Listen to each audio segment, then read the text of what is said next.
साथियों, अभी परसों जब मैं राजस्थान आया था तो मेरा एक 1.5 मिनट का भाषण 90 सेकंड का भाषण और मैंने कुछ सत्य देश के सामने रखा और पूरी कांग्रेस और इंडी गठबंधन में ऐसी भगदड़ मची है, ऐसी भगदड़ मची है। मैंने सत्य रखा देश के सामने। कांग्रेस आपकी संपत्ति छीनकर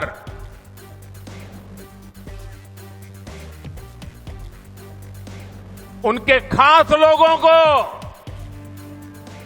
बांटने की गहरी साजिश रचकर बैठी है। 2-3 दिन पहले मैंने कांग्रेस की इस वोट बैंक की राजनीति, तुष्टीकरण की राजनीति का पर्दाफाश किया था। इससे कांग्रेस और उसको सिस्टम में उनको इतनी मिर्ची लगी है, इतनी मिर्ची लगी है कि वो हर तरफ गालियां देने में टूट पड़े। जो आए वो मोदी को गाली दे रहा है। मैं कांग्रेस से जानना चाहता हूं, आखिर कांग्रेस सच्चाई से इतना डरती क्यों है? कांग्रेस क्यों अपने नीतियों को ऐसे छिपाने में लगी है? जब आपने नीति बनाई है, निर्णय लिया है, तो अब जब मोदी जी ने खुल करके राज रख दिया, आपका हिडन एजेंडा बाहर आ गया, तो अब कांप रहे हो? अरे हिम्मत है तो स्वीकार करो, हम आपसे मुकाबला करने के लिए तैयार हैं।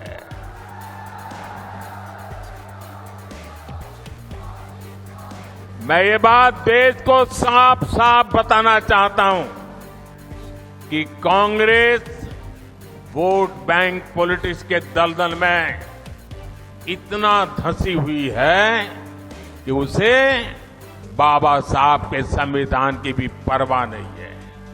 और आपको पता होगा, उन्होंने मैनिफेस्टो में तो लिखा है कि आपकी संपत्ति का सर्वे करेंगे। हमारी माताओं बहनों के पास जो स्त्री धन होता है, जो मंगलसूत्र होता है, उसका सर्वे करेंगे। और फिर उनके एक नेता ने तो भाषण में कहा, एक्सरे किया जाएगा, एक्सरे किया जाएगा। मतलब आपके घर में अगर बाजरे के अंदर डिब्बे में भी कुछ रखा है तो वो भी एक्सरे करके खोजा जाएगा।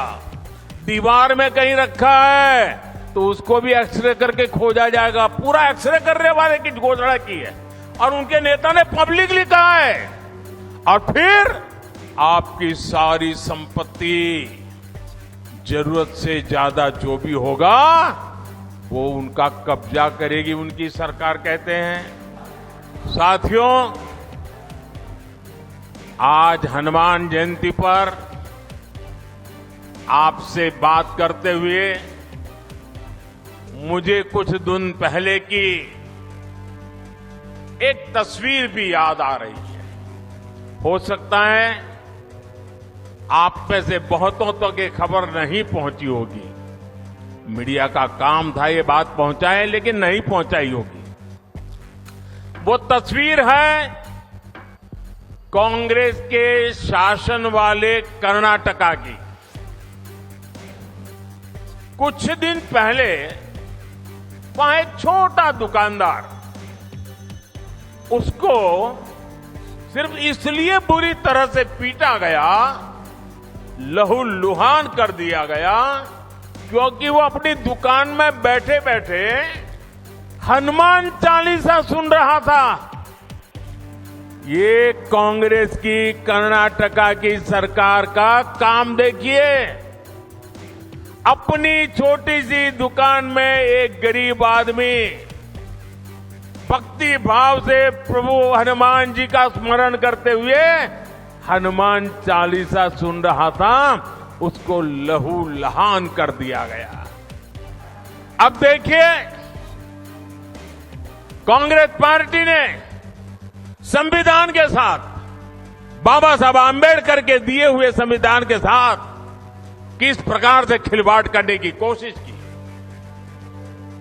इस देश की में जब संविधान बना तब धर्म के आधार पर आरक्षण का घोर विरोध हुआ था, ताकि हमारे एससी, एसटी, ओबीसी समुदाय को सुरक्षा मिलती रहे।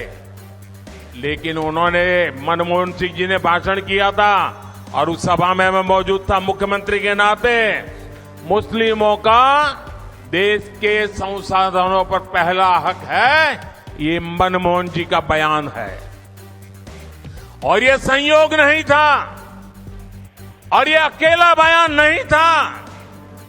कांग्रेस पार्टी की सोच हमेशा से तुष्टीकरण की रही है, वोट बैंक की राजनीति की रही है। 2004 में जैसे ही कांग्रेस की केंद्र में सरकार बनी, उसके सबसे पहले किए गए कामों में था, सबसे पहला काम था चुनाव जीतने के बाद आंध्र प्रदेश में एससी, एसटी के रिजर्वेशन में से कमी करके मुसलमानों को रिजर्वेशन देने का प्रयास। ये एक पायलट प्रोजेक्ट था जिसे कांग्रेस पूरे देश में आजमाना चाहती थी। 2004 से 2010 के बीच कांग्रेस ने 4 बार आंध्र प्रदेश में मुस्लिम रिजर्वेशन लागू करने की कोशिश की, लेकिन कानूनी अड़चनों की वजह से, सुप्रीम कोर्ट की जागरूकता के कारण वो अपने मंसूबा जो लेके चले थे वो पूरे नहीं कर पाए। 2011 में कांग्रेस ने इसे देश में लागू करने की कोशिश की। एससी, एसटी को और ओबीसी को मिला हुआ अधिकार छीन करके वोट बैंक की राजनीति के लिए औरों को देने का खेल किया।